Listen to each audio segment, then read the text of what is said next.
Hello everyone, कैसे हैं आप सब। आशा करती हूँ स्वस्थ होंगे, अच्छे होंगे, आपकी स्टडी भी बहुत अच्छी चल रही होगी। दोस्तों जैसा कि हम लोग जो है अब अपना जो है हिंदी गद्य साहित्य तो पढ़ रहे हैं, साथ साथ हम लोग जो है पद्य साहित्य जो जिसमें हम लोग भक्ति काल को जो है पढ़ रहे हैं, उसके अंतर्गत हम लोगों ने मैंने बताया था आपको भक्ति काल का वर्गीकरण क्लास में समझाया था कि 2 वर्गों में विभक्त करके जो है इसकी शाखाएँ बटी हुई हैं। उसके अंतर्गत भी 2-2 शाखाएँ हैं।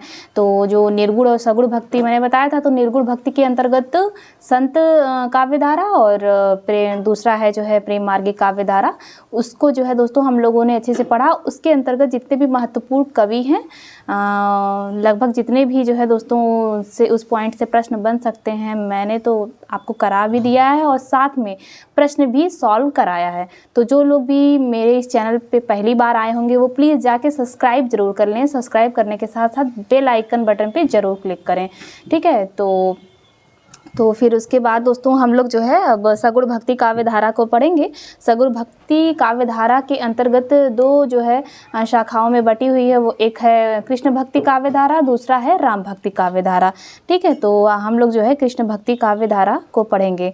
तो मोटे तौर पे आप लोग जान जाइए कि सगुण भक्ति है क्या। जो है सगुण भक्ति दोस्तों उसको कहेंगे जिन भक्त कवियों के द्वारा साकार ईश्वर की उपासना की गई है, ठीक है। ऐसा ईश्वर जिसका कोई आकार निश्चित हो, वह एक जो है अवतार के रूप में हो, अर्थात सगुण भक्ति में जो है अवतारवाद को मान्यता दी गई है, ठीक है।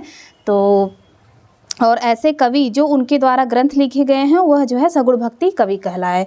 तो हम लोग जो है सगुण भक्ति काव्यधारा में सबसे पहले कृष्ण भक्ति काव्यधारा को कवर करेंगे। तो जितनी सामान्य चीज़ें हैं वो मैं यहाँ पे लिखवा दी हूँ।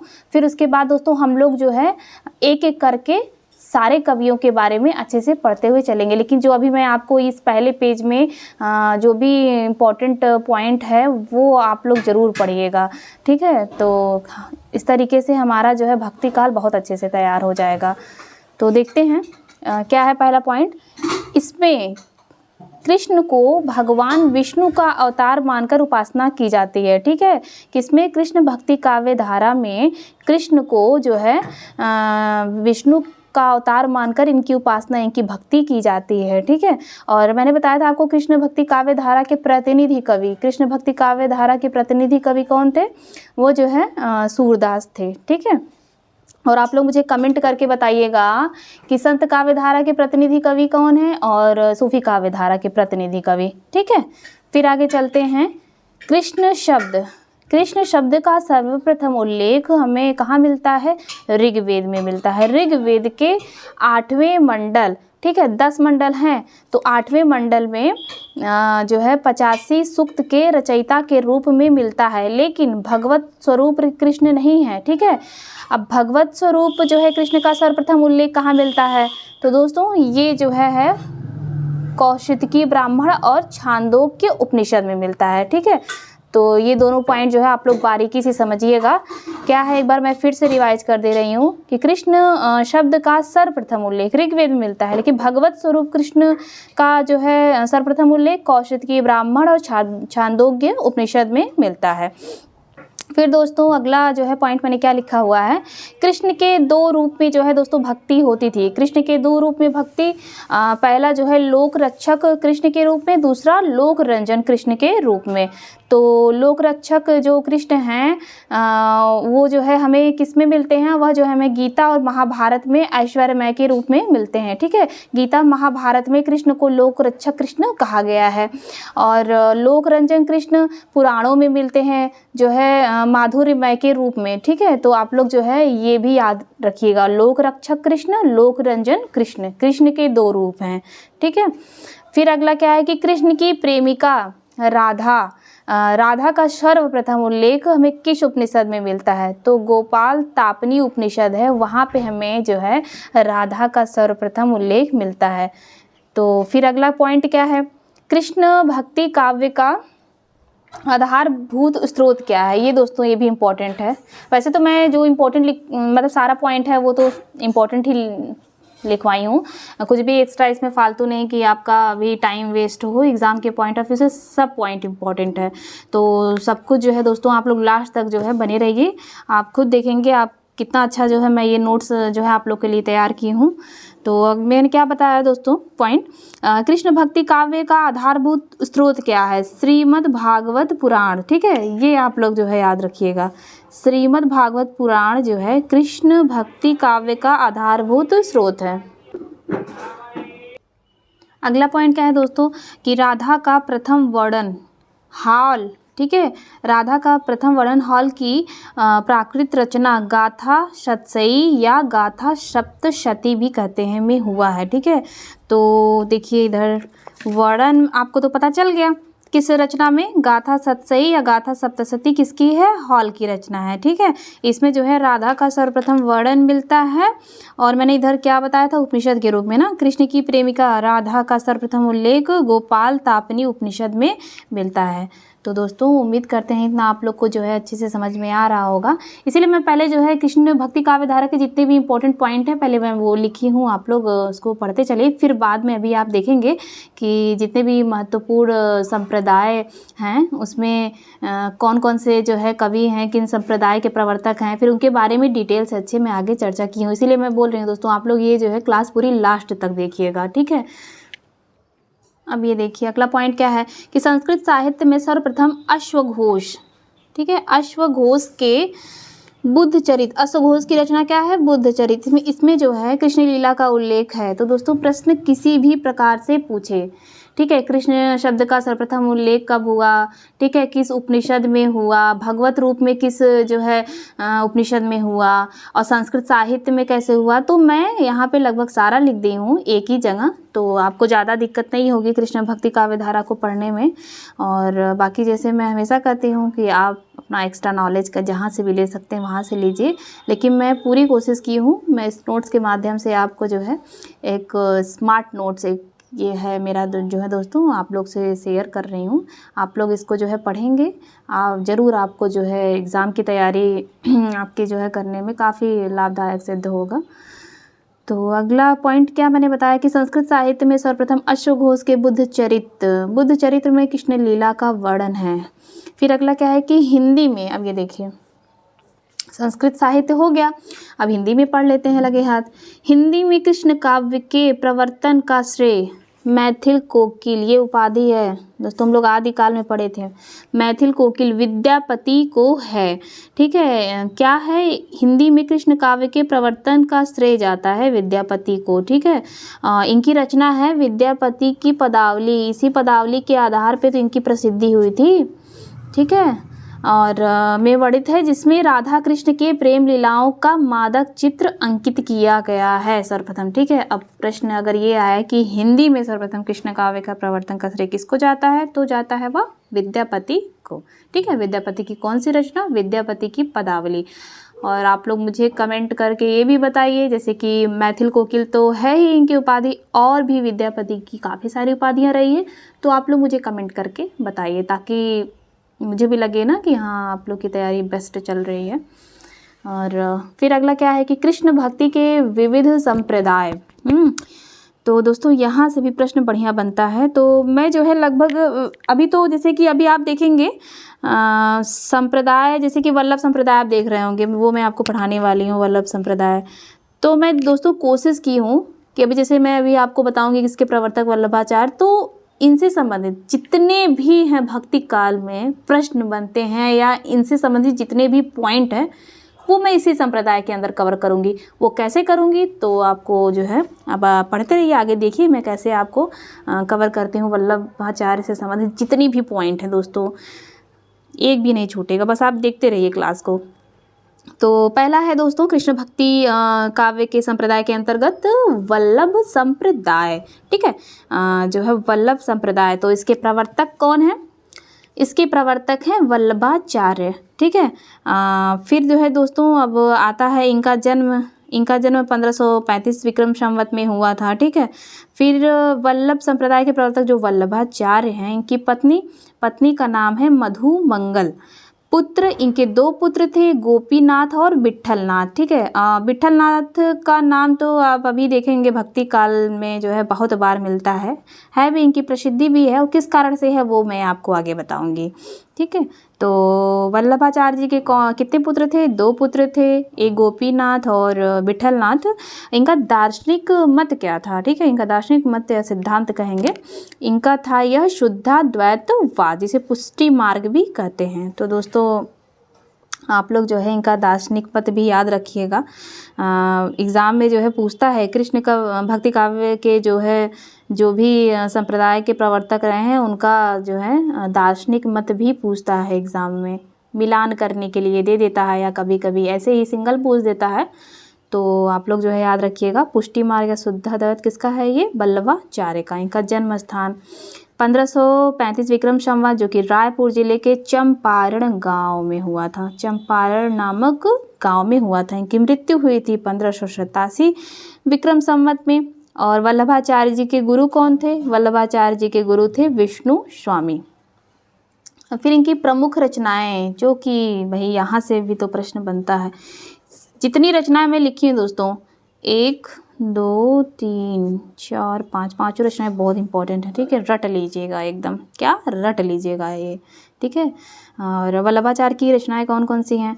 अणुभाष्य, अणुभाष्य जो कि अधूरा ग्रंथ है, इनका किसने पूरा किया है वो मैं भी आगे बताऊंगी। पहले आप ये रचना पढ़ लीजिए। इनकी पहली रचना क्या है? अणुभाष्य। फिर है सुबोधिनी टीका, फिर तत्वदीप निबंध, श्रृंगार रस मंडन, पूर्व मीमांसा भाष्य। किसका है? यह जो है वल्लभ संप्रदाय के प्रवर्तक है वल्लभाचार्य, उनका है। तो देखिए दोस्तों, मैं यहाँ लिखी हूँ कि जो इनका अणुभाष्य ग्रंथ है उसको किसने पूरा किया था? इनके पुत्र विठलनाथ ने। देखिए मैंने कहा था ना कि विठलनाथ का भी नाम बहुत बार आएगा। वल्लभाचार्य विठलनाथ में कन्फ्यूजन भी बहुत होता है, क्यों होता है, कब होता है, वह भी आप इस क्लास में ही देखेंगे।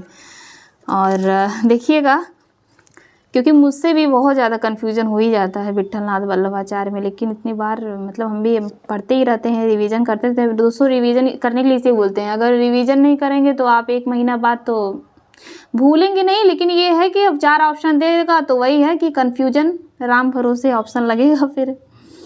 तो फिर अब क्या, समकालीन शासक, तो वो यहाँ पे मैं लिख दी हूँ कि वल्लभाचार्य किसके जो है समकालीन थे? लोदी, सिकंदर लोदी और बाबर के समकालीन थे। वैसे ये जो है ज़्यादा नहीं पूछेगा, इनकी रचना आप लोग ध्यान से पढ़िए, और रचना के साथ साथ इनका जो है दोस्तों, आप रचना तो पढ़िए, इनका जो है सैद्धांतिक जो मत है शुद्धाद्वैतवाद, वो अच्छे से पढ़िए, वो सब तो बिल्कुल मत भूलिएगा। और फिर है पुष्टि मार्ग, जो इनका सिद्धांत है शुद्धाद्वैतवाद, इसको पुष्टि मार्ग भी कहते हैं। तो पुष्टि मार्ग को हम अच्छे से समझते हैं। पुष्टि मार्ग जो है दोस्तों, ये संस्कृत के पुष्य धातु और कित प्रत्यय से मिलकर बना हुआ है। ठीक है, पुष और कित प्रत्यय से मिलकर बना है पुष्टि मार्ग, मतलब तो रास्ता, जान ही रहे हैं आप, राह। तो पुष्टि मार्ग का अर्थ इस प्रकार से हम देखेंगे कि भगवान की कृपा या भगवान का अनुग्रह, मतलब कि जो भक्त जो हैं वह मतलब अब भगवान पे अपना सब कुछ जो है छोड़ दिए, चाहे वो अच्छा हो बुरा हो, सब कुछ मतलब उनकी भक्ति करके अपना जो है अपने ईश्वर पर सब कुछ अपना न्यौछावर कर दिए हैं। तो पुष्टि मार्ग का अगर अर्थ पूछे तो आप बताइएगा कि पुष्टि मार्ग का अर्थ है भगवान की कृपा या भगवान का अनुग्रह करने वाला। और फिर है पुष्टि मार्ग, भक्ति में भगवान अपने भक्त का स्वयं ध्यान रखते हैं।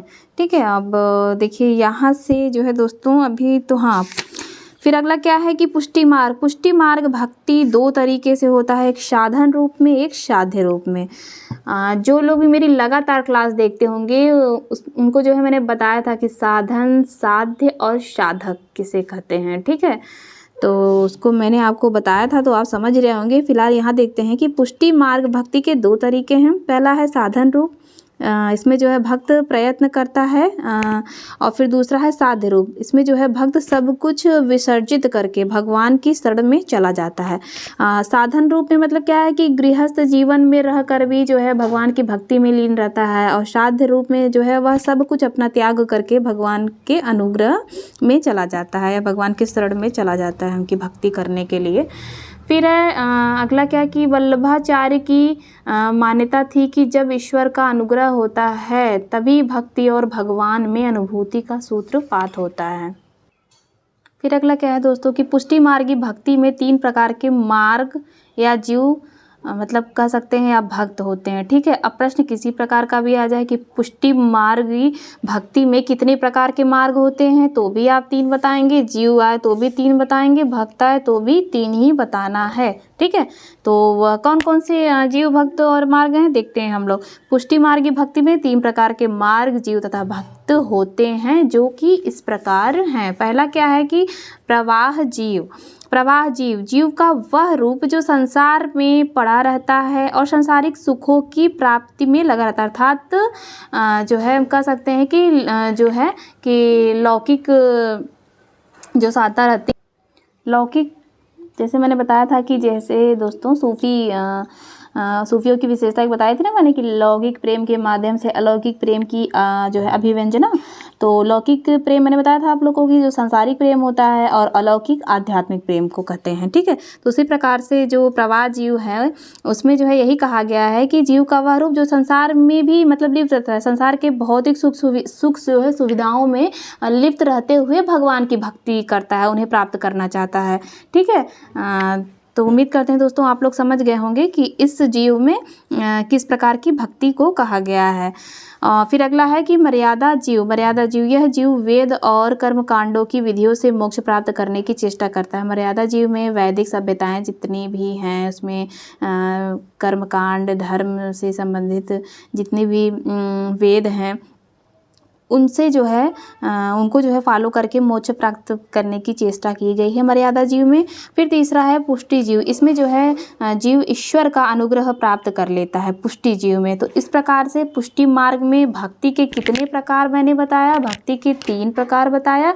पहला कि प्रवाह जीव, मर्यादा जीव और पुष्टि जीव, तीनों रट लीजिएगा दोस्तों। 4 ऑप्शन देगा तो तीनों रटे रहेंगे और एक जो है वही दे देगा कि कौन सा इसमें जो है पुष्टि मार्गी भक्ति में कौन सा जो है इसमें मार्ग नहीं है या जीव नहीं है, भक्त नहीं है। ठीक है, तो 3 है, कौन कौन सा, प्रवाह जीव, मर्यादा जीव और पुष्टि जीव। फिर अगला क्या है, अगला यह है कि इस संप्रदाय अर्थात किस संप्रदाय को हम लोग पढ़ रहे हैं, वल्लभ संप्रदाय। इस संप्रदाय में कृष्ण का स्वरूप पूर्णानंद परब्रह्म पुरुषोत्तम माना जाता है। ठीक है, फिर अगला पॉइंट है कि सन 1519 ईस्वी में वल्लभाचार्य के शिष्य पूरन मल खत्री ने, ये भी बड़ा इम्पोर्टेंट है, ये डेट भी डेट नहीं है, ये सन है, ये भी आप लोग जो है याद रखिएगा। सन 1519 ईस्वी में वल्लभाचार्य के शिष्य पूरन मल खत्री ने गोवर्धन पर्वत पर श्रीनाथ जी का मंदिर का निर्माण करवाया, जिसका प्रबंध दायित्व कृष्णदास पर था। ये अष्टछाप कवि हैं, इनके बारे में भी हम लोग डिटेल में चर्चा करेंगे। फिलहाल अभी ये आप लोग फैक्ट पढ़िए। जो है सन 1519 में वल्लभाचार्य के शिष्य थे पूरनमल खत्री। इन्होंने क्या कार्य किया, गोवर्धन पर्वत पर श्री कृष्ण जी का मंदिर जो है बनवाया और जिसका जो है देखरेख का कार्य कृष्णदास ने किया था। फिर अगला पॉइंट आता है दोस्तों, वल्लभ संप्रदाय में अष्टयाम सेवा मतलब अष्ट मतलब 8 जो है सेवा का उल्लेख कौन कौन सा है देखते हैं। कौन कौन सा है दोस्तों, थोड़ा आप लोग को आवाज़ भी इधर उधर की आ रही होगी तो उसको प्लीज़ इग्नोर कीजिएगा। ठीक है, क्या है अष्टयाम सेवा देख लेते हैं हम लोग। मंगलाचरण, श्रृंगार, ग्वाल और राजयोग, उत्थापन, भोग, संध्या आरती, शयन, ये क्या है वल्लभ संप्रदाय के अष्ट सेवा जो है उनका उल्लेख है। ये आठों आप लोग जो है लिख के पढ़िएगा। ठीक है, मंगलाचरण, श्रृंगार, ग्वाल, राजयोग, शयन, संध्या आरती, भोग और उत्थापन। फिर अगला क्या है कि गोस्वामी विट्ठलनाथ सन 1565 ईस्वी में जो है 4 वल्लभाचार्य और 4 अपने शिष्यों को मिलाकर अष्टछाप की स्थापना की। देखिए विट्ठलनाथ का फिर नाम आ गया ना, विट्ठलनाथ वल्लभाचार्य के तो पुत्र थे, दूसरा मैंने क्या बताया था गोपीनाथ, लेकिन इनकी ज़्यादा प्रसिद्धि हुई है क्योंकि इन्होंने कार्य भी तो ऐसा किया है। क्या किया, इन्होंने अष्टछाप की जो है स्थापना की थी। कब की थी, 1565 ईस्वी में इन्होंने अष्टछाप की स्थापना की थी।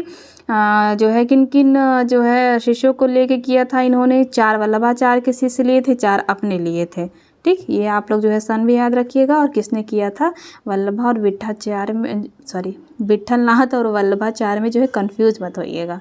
ठीक है, फिर देखिए, आप लोग कंफ्यूज ना हो, आसानी हो, तो इसलिए मैं जो है 2 पार्ट में देखिए पिता और पुत्र जी को बांट दी हूँ। तो पढ़ते हैं अष्टछाप।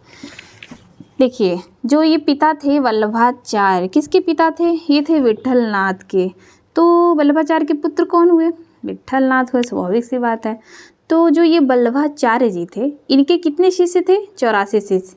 दोस्तों सारे पॉइंट इंपॉर्टेंट हैं, ये सब भी पूछता है। वल्लभाचार्य के कितने शिष्य थे? 84। इनके जो है पुत्र के जो है शिष्य थे 252। ठीक है, तो 252 थे विट्ठलनाथ के शिष्य। तो भाई पिताजी लोग तो कम ही शिष्य रखते थे, अच्छे रखते थे। अब आजकल जमाने देखिए जितने हैं सब पुत्र लोग, बेटे लोग, वो तो इतने ज़्यादा दोस्त बनाए हैं, फेसबुक से लेके इंस्टाग्राम, ठीक है, सब दोस्त ही दोस्त हर जगह बनाए हैं। तो इस तरीके से आप लोग याद रखिएगा, जो विट्ठलनाथ थे उनके ज़्यादा शिष्य थे। इस तरीके से भी अब आपके ऊपर है, अब कैसे आप दिमाग लगा के याद रखते हैं। ठीक है, कंफ्यूज बिल्कुल नहीं होना है। पिताजी के कम शिष्य हैं, बेटे के ज़्यादा शिष्य हैं। तो उन्हीं शिष्यों में, ठीक है, अब जब विट्ठलनाथ जी ने अष्टछाप की स्थापना की, तो लेकिन अब यहाँ बात तो ये आ गई कि अब भाई बेटे के शिष्य ज़्यादा हैं, हमारे तो कम हैं। तो इन्होंने कहा अब यहाँ तो बराबरी नहीं हो पाई, लेकिन अब अष्टछाप की स्थापना कर रहे हो तो यहाँ तो बराबरी करनी पड़ेगी। ठीक है, भले ही शिष्य हमारे कम है।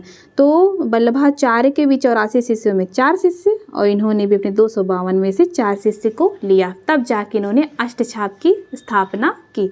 तो वो कौन कौन से हैं देखते हैं हम लोग। कुंभन दास, सूरदास, परमानंद दास और कृष्णदास। ठीक है, तो जो है ये 4 शिष्य जो है अष्टछाप के जो है कवि हैं, किनसे लिए गए थे? वल्लभाचार्य के जो शिष्य थे उनसे ये चारों शिष्य। अच्छा, आप लोग जो है ये मतलब 8 तो याद कीजिए, पहचानिए कि ये अष्टछाप हैं, और साथ में ये भी याद कीजिए कि किसके शिष्य थे। ठीक है, ये भी प्रश्न पूछता है। तो कुंभन दास, सूरदास, परमानंद दास और कृष्णदास, ये जो है वल्लभाचार्य के जो है शिष्य थे। ठीक है, और विट्ठलनाथ के शिष्य कौन थे भाई? 4, गोविंद स्वामी, छित स्वामी, चतुर्भुज दास और नंद दास। ठीक है, अब 8 हो गए ना। अब इन्होंने अर्थात किसने? विट्ठलनाथ ने अष्टछाप की स्थापना की। अब अष्टछाप देख लेते हैं, यहाँ मैंने लिखा है, थोड़ा आपको समझाने का प्रयास किया है। 8 इनको जो है अष्ट सखा भी कहा जाता है, क्योंकि गोवर्धन में श्रीनाथ जी की प्रतिष्ठा के बाद ये 8 सखा वहाँ सेवा के लिए उपलब्ध रहे। ठीक है, अष्टछाप ये जो कवि थे। इधर देखिए, मैं आपको एक बार फिर से रिवाइज कर दे रही हूँ। ये जो वल्लभ संप्रदाय में अष्टयाम सेवा का उल्लेख, 8 सेवा आप लोग को पढ़ना है। ठीक है, ये बहुत इम्पोर्टेंट है, इसीलिए दोस्तों मैं कर रही हूँ। आप लोग मेरी क्लास को रेगुलर पढ़िए, आपको ज़रूर कुछ नया ही मिलेगा। उड़ा के तो हम बिल्कुल नहीं पढ़ाए हैं, बिल्कुल ईमानदारी से मेरे नोट्स में सब कुछ लिखा हुआ है, वो मैं आप लोग से शेयर कर रही हूँ। तो दोस्तों पूरी क्लास आप लोग देखिए। ठीक है, और बाकी तो आप लोग जो है अपने तरीके से अपना नोट्स बनाते रहिए, रिवीज़न करते रहिए। ठीक है, लेकिन क्या है कि एग्ज़ाम के पॉइंट ऑफ व्यू से मेरे नोट्स में तो लगभग 100 तो भाई कोई चीज़ नहीं होता है, लेकिन मैं इतना श्योर कहती हूँ दोस्तों कि 80% तो ज़रूर है। ठीक है, तो अष्टयाम सेवा को भी आप लोग याद रखेंगे, कौन कौन सा है। अष्टछाप याद रखेंगे, अष्टछाप के कवि याद रखेंगे, कौन किसके शिष्य थे वो भी याद रखना है। फिर दोस्तों हम सोचे कि अब अष्टछाप पढ़ाई दी हैं, तो एक महत्वपूर्ण जो उनके शिष्य हैं, किसके? वल्लभाचार्य के तो हैं ये कुंभन दास। ठीक है, तो पढ़ा देते हैं इसे। देखिए, मैंने आपको बताया था ना कि हम लोग जो है वल्लभ संप्रदाय को पढ़े। ठीक है, उसके अंतर्गत हम लोगों ने जो है उसके प्रवर्तक कौन थे? वल्लभाचार्य थे। तो उसके अंतर्गत मैंने बताया था आप लोग को ना कि जितने भी संप्रदाय पढ़ेंगे तो बिल्कुल उड़ा के तो पढ़ना ही नहीं है दोस्तों। वल्लभाचार्य आए तो उनसे संबंधित जितने भी भक्ति काल में पॉइंट बन सकते हैं, जहाँ जहाँ उनका नाम है, वो सब हम लोग कवर करेंगे। हम चाहते दोस्तों तो आप लोग को संप्रदाय पढ़ा देते फटाफट, हरिदासी संप्रदाय, सखी संप्रदाय, ठीक है, जो है वल्लभ संप्रदाय, ख़त्म कहानी। लेकिन नहीं, एक एक चीज़ अच्छे से कवर करते हुए चलना है हम लोग को। ठीक है, तो दोस्तों हम लोग कुंभन दास के बारे में पढ़ते हैं। कुंभन दास का जन्म जो है 1468 ईस्वी में हुआ था। इनकी मृत्यु 1583 ईस्वी में हुई थी। इनका जन्म स्थल क्या है? जमुनावती ग्राम उत्तर प्रदेश में है। इनके गुरु वल्लभाचार्य हैं। जाति इनकी जो है क्षत्रिय है कुम्भन दास की। कुम्भन दास का जो है दोस्तों आप लोग जन्म तो जरूर याद रखिए, अष्टछाप कवियों को भाई दे देता है जन्म स्थान के हिसाब से, इनके जन्म कालक्रम के अनुसार से जो है मिलाइए, ठीक है। और इनके गुरु तो आप लोग को पढ़ना ही है। तो इनकी गणना जो है कुम्भन दास की गणना प्रथम अष्टछाप कवि में मिलती है। तो प्रश्न पूछ सकता है कि जो है अष्टछाप कवियों में प्रथम अष्टछाप कवि कौन है, तो वो हैं कुम्भन दास, जो कि किसके जो है शिष्य थे, वल्लभाचार्य जी के, ठीक है। लगभग 1492 ईस्वी के आसपास वे कृषि कार्यों को छोड़कर वल्लभाचार्य से जो है दीक्षा ग्रहण किए, ठीक है। फिर है अगला क्या कि सम्राट अकबर इनको फतेहपुर सीकरी आने का निमंत्रण दिए, किसको, कुम्भन दास को। तो कुम्भन दास जो है सीकरी तो चले गए, परंतु जो है अकबर के समक्ष जो पद इन्होंने सुनाया उनसे उनका अनासक्त भाव ही जो है प्रदर्शित होता है। वह जो है क्या है, यह पद जो है दोस्तों पूछता है किसका है, कुम्भन दास का है। तो देखते हैं, संतन को कहाँ सीकरी सो काम आवत, जात पनहिया टूटी बिसरी गयो हरि राम, ठीक है, हरि नाम। तो यह भी जो है दोस्तों बहुत पूछता है, यह पंक्ति किसकी है। कुम्भन दास के बारे में दोस्तों यही पूछेगा, इनका जन्म जैसे कि मैंने बताया, और जन्म स्थल पूछ सकता है, गुरु पूछ देगा, और ये प्रथम अष्टछाप कवि हैं ये पूछेगा, और यही अकबर और फतेहपुर सीकरी से जो संबंधित मैंने बताया ये पूछेगा, और इनकी पंक्ति। तो दोस्तों आशा करते हैं आपको जो है यह मेरी क्लास पसंद आई होगी।